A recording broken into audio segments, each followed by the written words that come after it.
Hello friends, നമുക്ക് ഇഷ്ടപ്പെട്ടൊരു കറിയായിരിക്കും. എല്ലാവർക്കും മീൻകറിയൊക്കെ കഴിക്കാൻ ഇഷ്ടാവില്ലേ? അതുപോലെ തന്നെ മീൻകറി നമ്മൾ പല നാട്ടിലും പല രീതികളിൽ വെക്കും. ചില നാട്ടിൽ പല രീതികളിലും വെക്കും. അതായത് ഞാൻ പല രീതികളിലും വെക്കാറുണ്ട്. അപ്പോൾ അതിലൊരു രീതിയാണത്. സവാള, തക്കാളി, വെളുത്തുള്ളി, ഇഞ്ചി, പച്ചമുളക്, കറിവേപ്പില, കുറച്ച് ഉപ്പും കൂടി ഇട്ടിട്ട് നല്ലോണം ഒന്ന് വഴറ്റിയെടുക്കുന്നുണ്ട് കേട്ടോ. നന്നായി വഴറ്റുക. എന്നിട്ട് അങ്ങനെ അങ്ങ് വഴറ്റി എന്താ പറയുക, അങ്ങനെ അങ്ങ് അടിയിച്ച് കളയണ്ട. പച്ച പച്ചക്കുത്ത് മാറുന്ന വരെ നല്ലോണം ഒന്ന് ഇളക്കുക കേട്ടോ. ഇളക്കിയതിന് ശേഷം ഞാൻ അതിനകത്ത് പൊടികളൊന്നും ചേർക്കുന്നില്ല. പകരം മഞ്ഞൾപ്പൊടിയും ഒരു നുള്ള മല്ലിപ്പൊടിയും ആവശ്യത്തിന് എരിവിനുള്ള മുളക് പൊടിയും ചേർത്ത് ഞാൻ തേങ്ങ അരച്ച് വെച്ചിട്ടുണ്ട്. തേങ്ങ അരച്ച കറിയാണേ. തേങ്ങ അരച്ച് വെച്ചിട്ടുണ്ട്. അപ്പം ഞാൻ അരച്ച തേങ്ങ ഈ വഴറ്റി വെച്ചതിനകത്തേക്ക് ഞാൻ ഒഴിക്കുന്നുണ്ട്. ശേഷം ആവശ്യത്തിന് പുളിയും ഒഴിച്ചിട്ടുണ്ട് കേട്ടോ. നമ്മുടെ കുടംപുളിയല്ല ഞാൻ ഇവിടെ ചേർക്കുന്ന മറ്റേ പുളിയാണേ.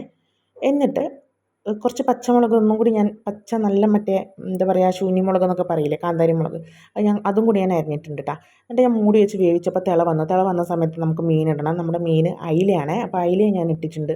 എന്നിട്ട് എല്ലാം കൂടി ഒന്ന് മിക്സ് ആക്കിയിട്ട് ഒന്നും കൂടി അടച്ച് വെച്ച് വേവിക്കാം കേട്ടോ. അപ്പോൾ അതൊരു 10 മിനിറ്റോളം. മീനിൻ്റെ വേവ് നമുക്കറിയാമല്ലോ, അധികം പൊടിഞ്ഞു പോകരുത്. 5, 10, 15 ഞാൻ അങ്ങനെയൊക്കെ ചെയ്ത് 15 മിനിറ്റ് ഒന്നും വെക്കരുത് കേട്ടോ.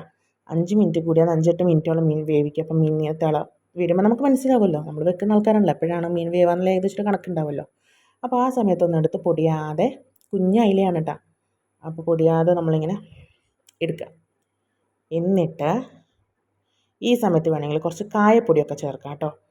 മുളക് ഇട്ട കറിയിൽ കായപ്പൊടി ചേർക്കുമ്പോൾ നല്ല ടേസ്റ്റാണ്. ഞാൻ തേങ്ങ അരച്ചിട്ടുണ്ട്, എന്നാലും കുഴപ്പമില്ല. മീൻ കറിയിൽ കുറച്ച് കായിട്ടാൽ നല്ല ടേസ്റ്റ് ഉണ്ടാകും. കായം ഞാൻ പൊടിയാണ് കേട്ടോ ചേർക്കാറുള്ളത്. അതുപോലെ ഉലുവയും കടുകും ഒക്കെ ഈ കറിയിൽ വറുത്തിട്ട് നോക്കും, നല്ല ടേസ്റ്റ് ഉണ്ടാകും. പക്ഷേ ഞാനിവിടെ ഇന്ന് വറുത്തിടാൻ വേണ്ടി ഞാൻ ചെറിയ ഉള്ളി മാത്രമേ എടുത്തിട്ടുള്ളൂ കേട്ടോ. അപ്പോൾ ചെറിയ ഉള്ളി മാത്രം ഒന്ന് ജസ്റ്റ് എണ്ണയിൽ വറുത്തെടുത്തു. പിന്നെ വെളിച്ചെണ്ണ, ഓയിൽ, അതൊക്കെ നിങ്ങളുടെ പ്രിഫറൻസാണ്. കാരണം വെളിച്ചെണ്ണ നല്ല വില കൂടിയാണ്. അപ്പോൾ അതിനനുസരിച്ച് നിങ്ങൾ ചെയ്താൽ മതി. അപ്പോൾ നമ്മുടെ കറി റെഡി ആയപ്പോൾ അത്രയേ ഉള്ളൂ കേട്ടോ. അപ്പോൾ എൻ്റെ വീഡിയോസ് കുറേ ഉണ്ട്. എല്ലാവരും പോയി കണ്ട് ലൈക്കും ഷെയറും കമൻറ്റും സബ്സ്ക്രൈബ് ചെയ്യാൻ മറക്കല്ല. പറ്റാത്ത ബൈ, സീ യു.